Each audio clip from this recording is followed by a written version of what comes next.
This morning's reading is entitled Picnic Lightning by Billy Collins. It is possible to be struck by a meteor or a single-engine plane while reading in a chair at home. Pedestrians are flattened by safes falling from rooftops, mostly within the panels of the comics, but still, we know it is possible. As well as the flash of summer lightning, the thermos toppling over, spilling out on the grass. And we know the message can be delivered from within. The heart, no Valentine, decides to quit after lunch, the power shut off like a switch, or a tiny dark ship is unmoored into the flow of the body's rivers. The brain a monastery, defenseless on the shore. This is what I think about when I shovel compost into a wheelbarrow, and when I fill the long flower boxes, then press into rows the limp roots of red impatience, the instant hand of death always ready to burst forth from the sleeve of his voluminous cloak. Then the soil is full of marvels, bits of leaf like flakes off a fresco, red-brown pine needles, a beetle quick to burrow back under the loam. Then the wheelbarrow is a wilder blue, the clouds a brighter white, and all I hear is the rasp of the steel edge against a round stone, the small plants singing with lifted faces, and the click of the sundial as 1 hour sweeps into the next. I invite you to join in singing the first verse of our hymn, Life Calls Us On, which is on the purple sheet. And I invite you to remain seated as we sing just the first verse.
Just this past Monday, my sister and I drove together out to our childhood home to say goodbye to Liam, the family dog that we got when I was a junior in high school. At almost 15 years old, a very, very old, large dog, and in my completely unbiased opinion, the goodest of good dogs. Liam was frail and disoriented, and having more and more bad days, and my mom had finally made the call that it was time to euthanize him. And as we drove out, my sister remarked that pets are like small ticking heartbreak bombs, counting down the time we have until we have to say goodbye, that we give ourselves over to the love we have for them, we form bonds and share space and invite them into our families, knowing that we are so likely to outlive them and that one day we will have to live without them. And I thought to myself later, aren't we all really countdowns to heartbreak? Every child we love, every parent, every friend, every lover, every person we let into our lives is another debt that we take out in love, because ultimately the cost of love is paid in grief. On the first day of my family counseling class in seminary, the professor matter-of-factly started off the semester by declaring that every relationship we will bless as ministers, every marriage, every new baby, every pet blessing, every relationship, every life will someday end. At this point, I had already had several semesters' worth of seminary debt and figured it was too late to turn back. My therapist, though, says that this is not true, that we have a relationship with the dead, that I am still discovering what my relationship to my dad is and will be, that this is still evolving almost 2 years after his death. And I agree with them both, that every relationship, every life ends, our own life will end, but love and memory do live on, that our relationships to those we love continue to evolve even after they're gone. So I've understandably been thinking a lot about death this week, the why of it, sitting with the utter mystery of it, wondering how to make meaning of it all, holding fewer questions these days about life after death, and wondering more what to make of life before death. In 2015, when author and historian Kate Bowler was 35 years old, she was unexpectedly diagnosed with stage 4 cancer. She's the host of an amazing podcast that I have found so much comfort in, and she's the author of a book titled Everything Happens for a Reason and Other Lies I've Loved. I love her because I find her to be so real, and she talks about living with, not dying from, this incurable cancer, about the messiness and beauty of life, about what happens when our lives hit some of their hardest moments, and the wisdom and heartbreak and beauty and tragedy that can come from those times. She says, "Cancer has also ushered in new ways of being alive. Everything feels as if it's painted in bright colors. In my vulnerability, I am seeing the world without the Instagrammed filter of breezy certainties or perfectible moments. I have had to face the fact that my life is built with paper walls, and so is everyone else's. I can't reconcile the contradiction, except that I am beginning to believe that these opposites do not cancel each other out. Life is so beautiful. Life is so hard. Life is so beautiful, and life is so hard. What if we truly lived as though these opposites do not cancel each other out? What if we really felt the poignancy, the depth, the pain, and the beauty of these two dual realities?" Feminist folk icon Ani DeFranco has a line in one of her songs that goes, "I was blessed with a birth and a death, and I just want some say in between." And I wonder, what does it mean to be blessed with a death? With our own death, I mean. Because this line sticks in my brain, I was blessed with a birth and a death. Because even with the hardest deaths I've experienced in my own life, the loss of my friend Katie in a car accident when I was 20, my dad's death by suicide almost 2 years ago, even with the almost unbearable heartbreak of these deaths, and the fear that grips me when my mind wanders in the middle of the night, the fear of losing people I love, the painful reality that death will come for others I love too someday. Even with all of this, I still would not choose for us humans to live forever. Because I think that the fact of death forces us, painfully and beautifully, to live in search of meaning and morals. And this is not because of some fear of punishment of an afterlife, but because I believe that as human beings, we long for our brief existence to have meaning and joy and love and connection. And that the fact of our death is what actually forces us to structure our lives in search of meaning and intention and connection. The ache and the beauty of living in the face and in spite of and because of the fact of our death, our own and others, and of impermanence and change in general, calls us to more attention, more presence, more alignment, to work to be the people we say we want to be, to have how we spend our time reflect what we value, to savor the sweetness and the heartbreak of impermanence, knowing that we don't have all the time in the world, and that can help us to choose more intentionally how to use this gift, this chance of this one life we have. And here's the rub. When we fully open ourselves to the ache, to the heartbreak, to the loss, the joy can be so much sweeter. Yesterday, as I took a needed break from writing this sermon, I had been contemplating, of course, death all afternoon. I took a break to play with the 2-year-old that I live with, and as he climbed on me over and over and over, I was reaching my limits of just how many times I wanted to play Trot Trot to Boston. And I found my mind wandering to the passing of time, to growing up and aging and death and impermanence, and I tasted the bittersweetness, the simultaneous grief, and also, frankly, the relief in remembering that he won't be 2 forever, and that one day he won't climb into my lap and demand that I give him my full attention. That the impermanence of this is what allows me to savor its sweetness right now, to give my attention over to what I love, to the relationships and the commitments and the values that call me into life and into love.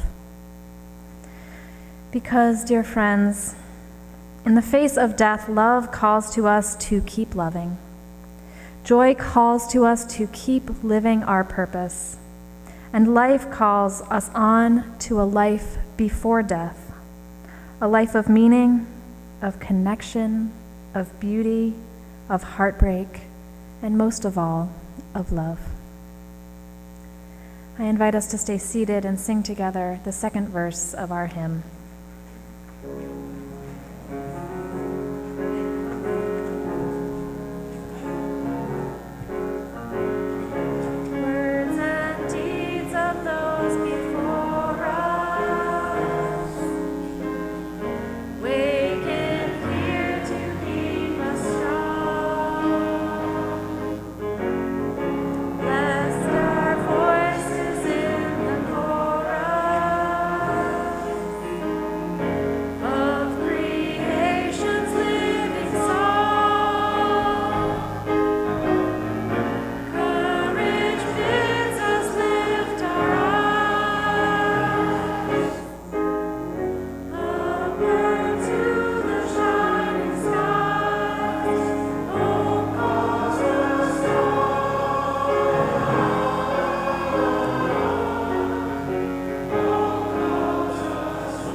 So on Monday afternoon of this past week, this time of year, the afternoon light is amazing. But Monday was like, I think it was like still drizzly, and so was my mood.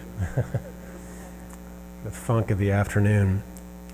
And Heather, you said life blesses us with birth and death, but in between, what happens often is that your mom FaceTimes you. Does that happen to you? Like you get FaceTimed when you really shouldn't be FaceTimed?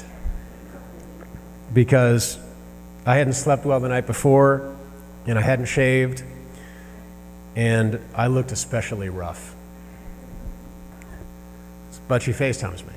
And in the background of her living room, my childhood living room, there are 2 guests. And where are they? Would they stand, please? Roger and Sally Demler. Okay, you can sit. All right, so they feature importantly in this little homelette, as we call it. What were they doing in my living room?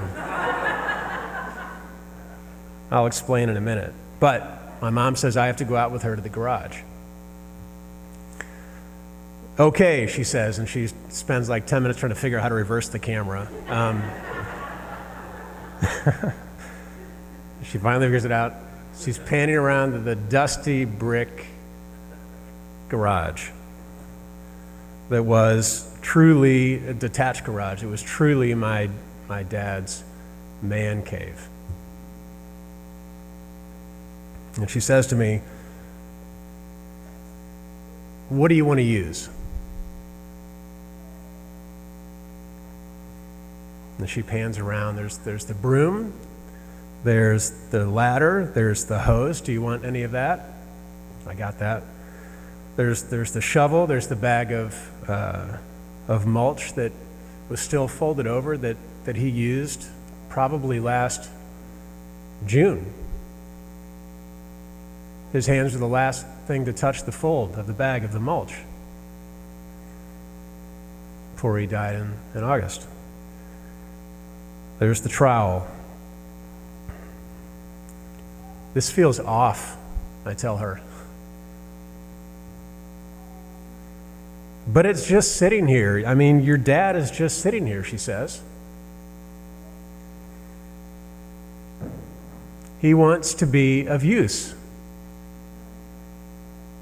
And I want us to notice that she didn't say this stuff wants to be of use. She said he wants to be of use.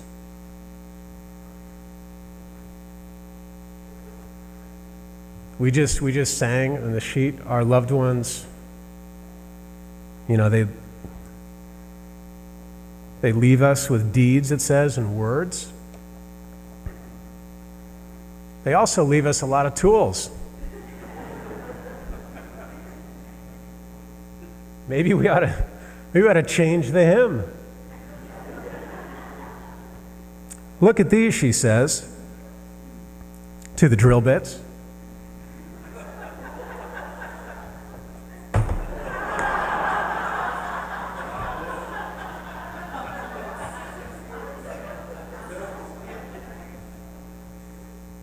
A lot of people in here are like, wow, look at that.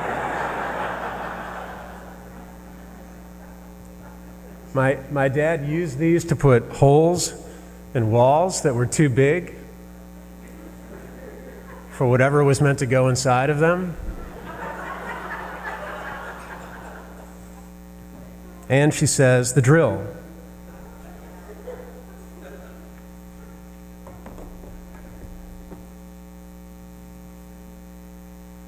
You want these, she says? You want to use these? Okay, I say. And then she's panning around and she says, what about the jacket?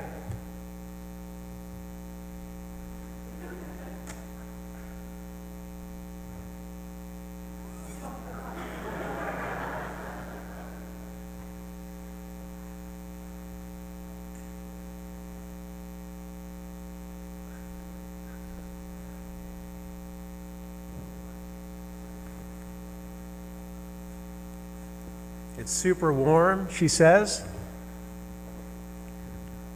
and it's tough looking. There's even cigarette butts in the pocket. Holy moly, look at that. I just found these.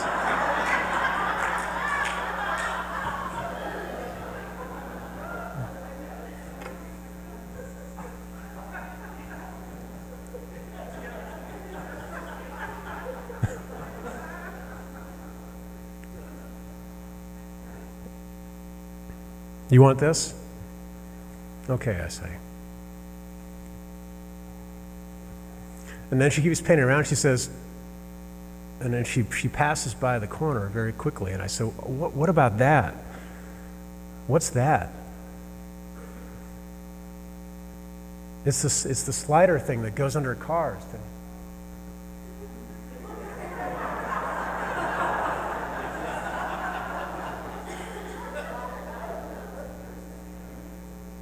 I don't work on cars. But now I'm going to work on cars. It's called the Streamline Creeper.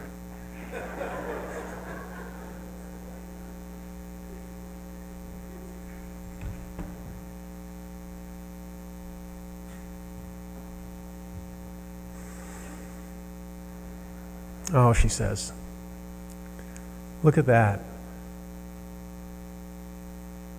It's a level.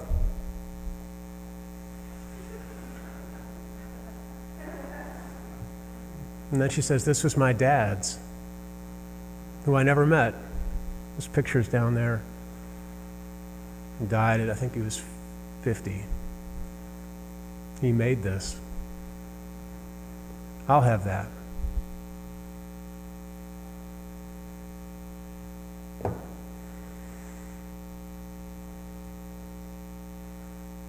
Oh, don't forget the helmet. She puts the camera up close.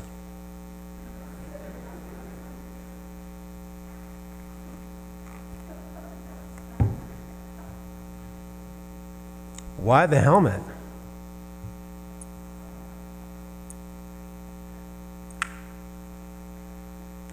It doesn't fit me.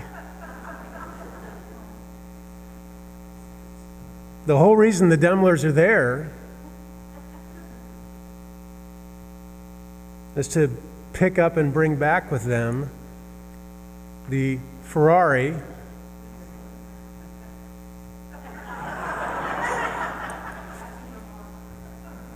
red Vespa.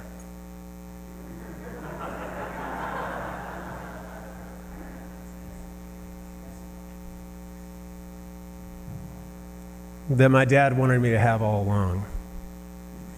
It's now in their garage waiting for a new carburetor.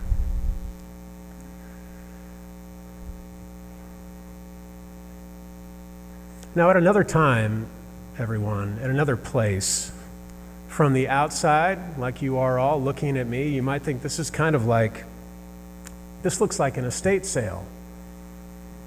You know, the kind that happens when Saturday mornings and there's like 1,000 cars up on the street and people are picking up like crystal ashtrays and fake oak credenzas and bundt cake pans. And they block the road and we're like, what a pain. But these things are things that somebody loved.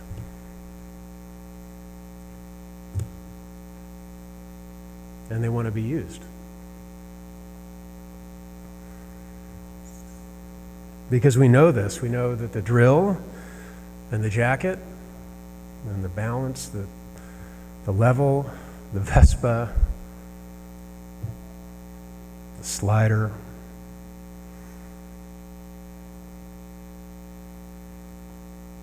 it's like our loved one, and all of you have things that your people who you love have left you. And it's like the things are telling us, live. Between this blessing of life and death, live. Build stuff. Stay warm. Stay balanced. Creep low under things when you need to. Go fast. Keep on living and live and live and live and live and live and breathe and live. Back inside, I go, hi, Sally. Hi, Roger, I say. This is weird having church members in my living room. Oh, I almost forgot, my mom says. Upstairs. She takes me to my bedroom.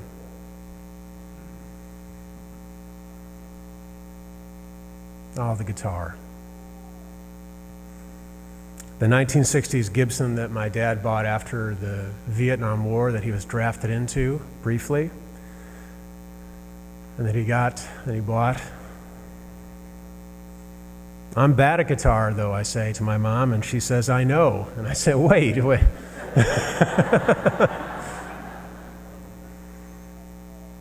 But your dad would want you to have it, and he would want you to learn how to use it.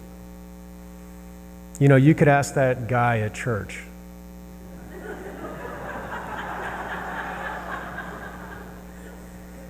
The guy, you know, with the mustache.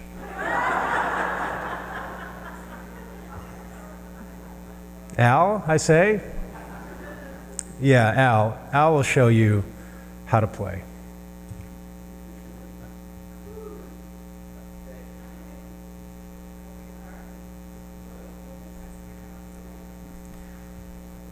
"1968, Gibson."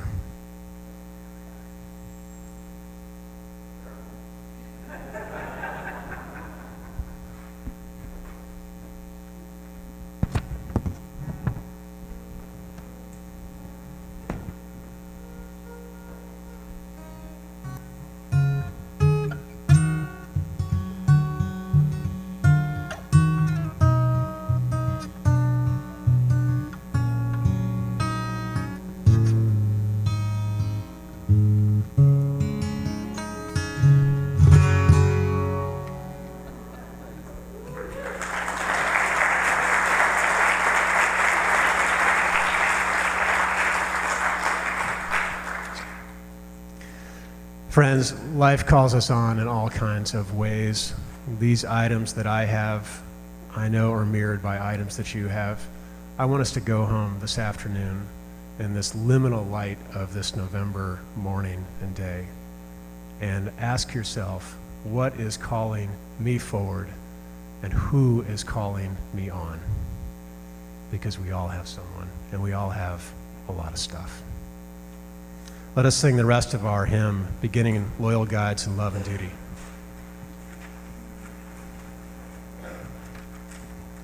And we can rise and bow to your spirit.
Here in the blessing between birth and death, we are given the honor and the privilege and the obligation and the responsibility to live.